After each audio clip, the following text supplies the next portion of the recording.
দীপু বিরুদ্ধে ফিলিস্তিনি ছাত্রছাত্রীরা কি অভিযোগ করেছে আপনারা দেখেন। সবাই ভিডিওটা দেখেন। আওয়ামী লীগ আমলে ফিলিস্তিনি শিক্ষার্থীদের বৃত্তি দেওয়ার নামে কাতার সরকারের কাছে বছরে $30 লাখ চেয়েছিলেন সাবেক শিক্ষামন্ত্রী দীপু মনি। এর মাধ্যমে তিনি অর্থ উপার্জনের চেষ্টা করেছিলেন। অভিযোগ করেছেন বাংলাদেশে নিযুক্ত ফিলিস্তিনি রাষ্ট্রদূত Yousef এস.ওয়াই Ramadan.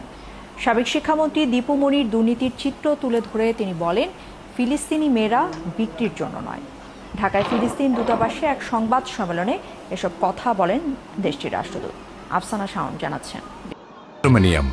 Our girls is not for sales to anyone. This should be clear. এই ক্ষোভের কারণ জানাতেই দূতাবাসে সাংবাদিকদের ডাকেন ফিলিস্তিনি রাষ্ট্রদূত ইউসেফ এস.ওয়াই রামাদান।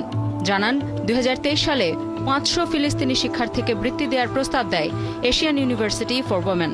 পরে তদন্ত করে দেখা যায় বৃত্তির নামে বিদেশি সহায়তা আদায় এবং বিভিন্ন উৎস থেকে অর্থ উপার্জনের চেষ্টা করেছে প্রতিষ্ঠানটি। তাতে সরাসরি সম্পৃক্ত ছিলেন সাবেক শিক্ষামন্ত্রী দীপু মনি।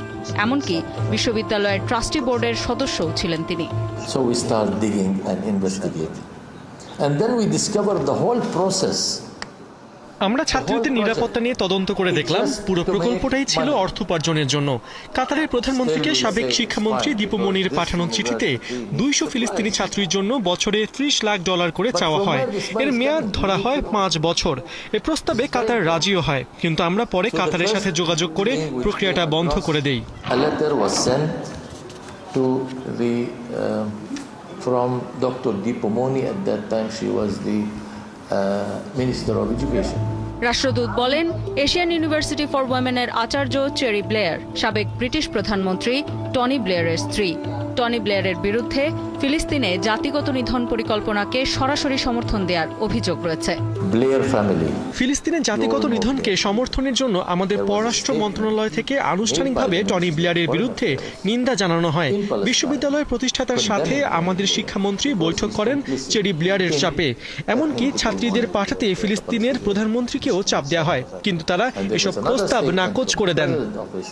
রাষ্ট্রদূত অভিযোগ করেন, ফিলিস্তিনি মানুষকে আজীবনের জন্য নিজের ইচ্ছায় গাজা ছাড়তে বাধ্য করা সংস্থা কোগেটের সাথে এশিয়ান ইউনিভার্সিটি ফর ওমেনের প্রতিষ্ঠাতা কামাল আহমেদের সম্পর্ক আছে। কাজেই এই ছাত্রীরা আর কখনোই ফিলিস্তিনে ফিরতে পারবে না বলেও আশঙ্কা ছিল তাদের।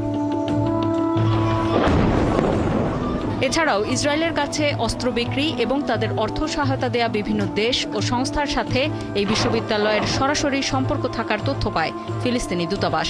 এসব কারণেই এশিয়ান ইউনিভার্সিটি ফর ওমেনের বৃত্তি প্রত্যাখ্যান করে দেশটি। ফিলিস্তিনি ছাত্রীদের ভিসাও বাতিল করা হয়। শেষ পর্যন্ত ফিলিস্তিনি ছাত্রীদের নিরাপত্তা রক্ষা এবং দেশটির পণ্য